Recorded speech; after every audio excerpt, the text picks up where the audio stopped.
It's been said that every man is the son of his own works. One of my favorite poets is Edgar Allan Poe, and his own life was as bizarre as his tales. His own life story is the story of an author of fantastic imagination, a brilliant editor and critic, a poet, tender and cruel, an alcoholic gambler, and debt-ridden neurotic. Poe's parents were strolling players, both of whom died before he was 2 years old, leaving 3 penniless children, William, Rosalie, and Edgar. William became insane, and Rosalie died young. Far more fortunate, Edgar was adopted by a wealthy merchant, John Allen, from whom he took his second name. Heir to a fortune, he was brought up in opulent tradition, and at the age of 17 was sent to the University of Virginia. It was there that Poe came into his tragic self. He drank and gambled himself hopelessly into debt. He was withdrawn from school, disowned by his foster parents, and because he now was no longer heir to the Allen fortune, his fiancée's parents persuaded their daughter, Elmira, to marry a more affluent man. After a 2-year enlistment in the Army, Poe moved to Baltimore to live with Aunt Maria Clem and her daughter, Virginia. There he somehow wrangled enough money to pay a Boston printer to publish some of his poems, and at the same time maneuvered himself into an appointment at West Point. The publishing of his poems was a literary and financial flop, the appointment a disaster. After 1 year, he was dismissed from the Academy for gross neglect of duty and disobedience. Poe's marriage to his cousin Virginia was equally a disaster. To begin with, he was 26 and an alcoholic, while she was a pale and sickly child of 13. The poor girl, though she witnessed some of her husband's finest hours, fell victim to most of his worst. His reckless living and squandering brought her mostly poverty and suffering for 8 years, and finally death, due, it was said, to malnutrition. The bright spots of Poe's life were his days as a magazine editor, contributor, and critic. As editor and critic for the Southern Literary Messenger, he brilliantly tore apart many of his contemporaries and their insipid works.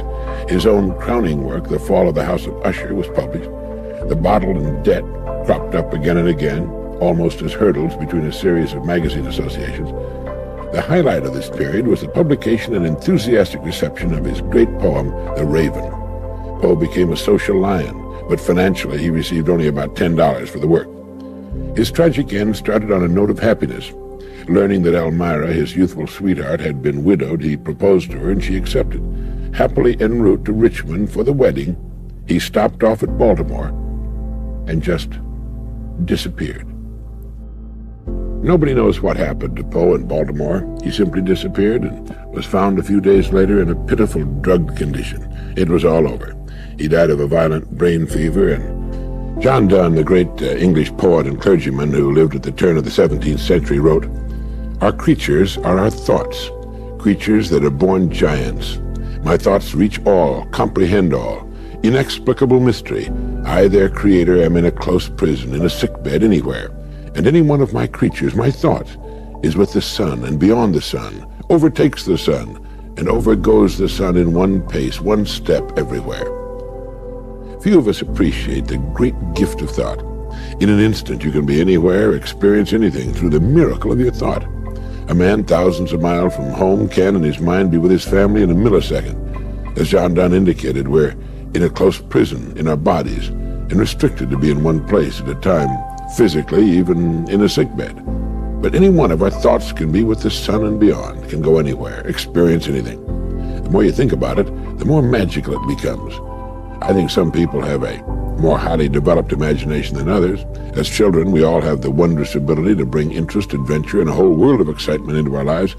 Have you ever stood just outside the door of a small child's room and listened to him or her at play? It's wonderful, jabbering away to his imaginary playmate or teddy bear or doll, and the sound effects a small boy can make as he plays with his toys tell you what world he's living in at the moment. As we grow older, we tend to put away the exciting world of imagination, except for the highly creative person. He keeps it alive. It changes, but remains a vital part of his existence. A vivid imagination can be a blessing to the sick and incapacitated. They can travel to the ends of the earth with complete enjoyment, with none of the exasperations and lost baggage and language problems and waiting boredom that is so often a part of real travel. People can be enjoyed without argument or disappointment. It's reported that disadvantaged children often live so much in their imaginations that as they grow older they fail to take advantage of opportunities which exist in the real world. They wake up in so bleak and forbidding an environment that they immediately escape into the world of fantasy and remain there during all of their waking hours. Man would not be man if his dreams did not exceed his grasp. And the dream, the imagined better world that becomes a goal instead of mere fantasy and escape, can and does become the real world. It's the imagined world of the future that keeps the student at his books, the workman at his job, the wife at her housework. It's what makes the driver mount the cab of his truck and the surgeon scrub up for another operation, and the salesman make another call. The imagination is man's most precious gift, and it's with us every day of our lives. Maybe that's why we sort of tend to take it for granted. Our creatures are our thoughts, creatures that are born giants. My thoughts reach all, comprehend all. Inexplicable mystery. And what you find yourself imagining most is the key to your future. You ever get mixed up with the pronouns I and me? Millions of people do. You find yourself saying, why don't you come with John and I, when you should say, why don't you come with John and me? If you find yourself making this common error, and others in English, let me recommend a good book for you, written by Bergen Evans, one of the country's best-known authorities on English, and published by Random House. It's titled Comfortable Words. On this particular problem, Bergen Evans has this to say. We often hear, he gave it to John and I. The grossness of the error is made clear if the recipients are put into separate sentences. He gave it to I would surely grate on any ear. The construction, which is common among the half-educated but is never heard among the educated or the uneducated, seems to have had its origin in a fear of the word me in combination with another pronoun. Possibly those who use the gave it to John and I construction had been furiously rebuked or savagely derided in their childhood for saying John and me did this or that. Someone shouted John and I at them or made them stay after school and write John and I on the blackboard 200 times, and John and I it thereupon became in all circumstances. Certainly many middle-class Americans seem afraid of the word me. Some panic-stricken say he gave it to John and I. Others use the equally ghastly, less incorrect, but more affected and self-conscious, he gave it to John and myself. So then the trick is, if you are troubled by this one, to say the sentence first mentally and leave the other person out of it. To yourself say, he gave it to me. Then aloud say, he gave it to John and me. Another common error is found in the misuse of the contraction don't. It stands for the words do not, and it is considered substandard to use it for the words does not. If you mean does not, say doesn't, as in the sentence, it doesn't make any difference. You wouldn't say it do not make any difference. And did you ever wonder why the word Mayday is used as the international distress call? It comes from two French words, Mayday meaning help me. Another word frequently misused is livid. Livid and vivid are almost exact opposites. Yet they're frequently confused. Livid is a particularly gruesome shade of blue, a leaden gray tinged with blue. It's the color of corpses and bruises. Etymologically, it's related to lavender.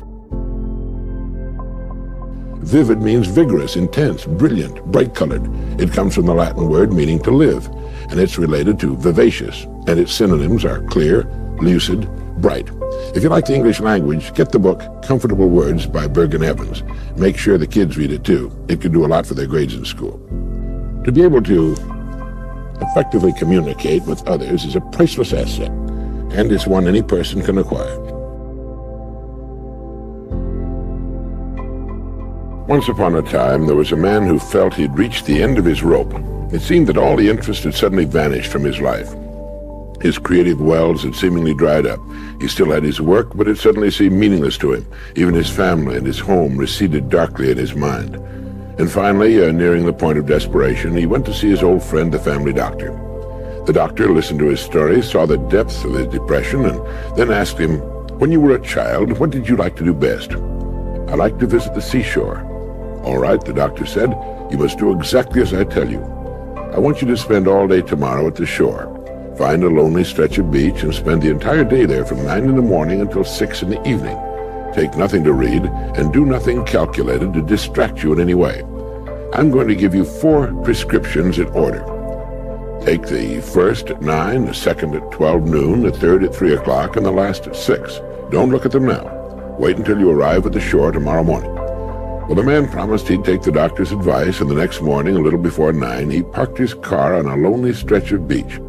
There was a strong wind blowing in from the sea, and the surf was high and pounding.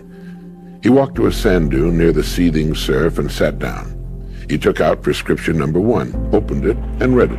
It said, "Listen." That was all that was written on it, the one word, listen.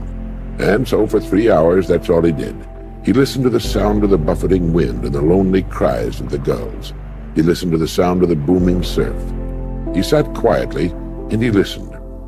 At noon, he read the second prescription. It said simply, "Reach back." And so for the next 3 hours, he did just that. He let his mind go back as far as it could go, and he thought of all the incidents of his life he could remember, the happy times, the good times, the struggles, and the successes. At 3 o'clock, he tore open the third prescription. It read, "Re-examine your motives." And this took so much intense thought and concentration that the remaining 3 hours slipped quickly by. For 3 hours, he re-examined his motives, his reasons for living and moving closer to fulfillment. He clarified and restated his goals. And at 6 o'clock, under a gray, darkening sky and with a taste of salt spray on the wind, he read the fourth and final prescription. It read, "Write your worries in the sand." There had been one thing that had been worrying him particularly, so he walked to the hard sand and with a stick wrote this worry in the sand and stood looking at it for a moment. Then as he walked toward where his car was parked, he looked back and saw that the incoming tide had already erased his worry. He then got in his car and drove homeward. Listen, reach back, re-examine your motives, and then write your worries in the sand. Did you know that a famous agnostic inspired the writing of one of the most famous biblical novels of all time? One evening in September 1870, 2 men riding a train across Indiana struck up a conversation. Soon they began arguing about the inspiration of the Bible and the message of Jesus Christ. Robert G. Ingersoll, internationally famous as a challenger of Scripture's message, was trying to convince General Lewis Wallace that he didn't know what he was talking about. General Wallace, better known as Lou, the Indiana-born officer, fought through the whole of the Civil War. He participated in many lesser engagements and then took part in the bloody Battle of Shiloh. Later, he prepared the defenses for Cincinnati and was made commander of the 8th Army Corps. After hostilities ceased, he resumed his legal practice, but the lawyer and veteran of many battles was unable to cope with the brilliant Robert G. Ingersoll. He felt frustrated and defeated when he parted company with the noted agnostic, having failed to make any dent in the network of arguments with which Ingersoll defended himself from the challenge of faith. As a result, Lew Wallace went home determined to write a novel that would serve as a powerful argument for the divinity of Christ. Finished while he was serving as governor of the territory of New Mexico, it was entitled Ben-Hur, A Tale of the Christ, one of the most popular books of this century. It presents the message of the New Testament within a framework of vigorous action that involves believable characters.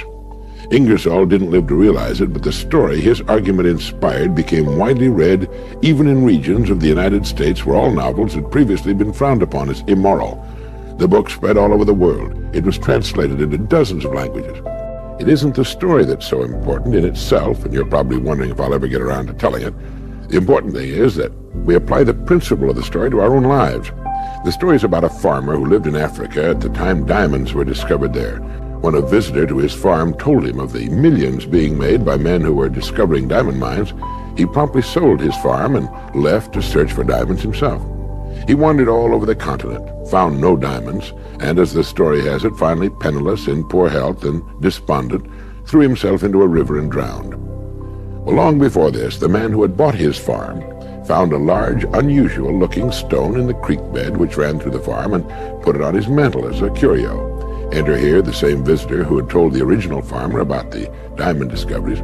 He examined the stone and told the new owner that he had discovered one of the largest diamonds ever found, and that it was worth a king's ransom.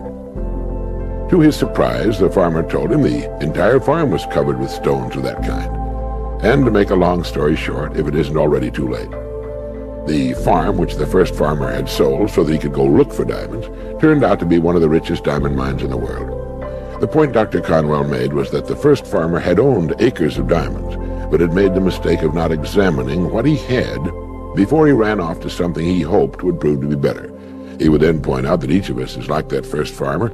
No matter where we live or what we do, we're surrounded by acres of diamonds if we'll simply look for them. Like the curious appearing stones which covered the farm, they might not appear to be diamonds at first glance, but a little study, a deeper examination, and some polishing will usually reveal our opportunities and perhaps uncover our own hidden talents and abilities and genius for what they really are. We just haven't been looking for them.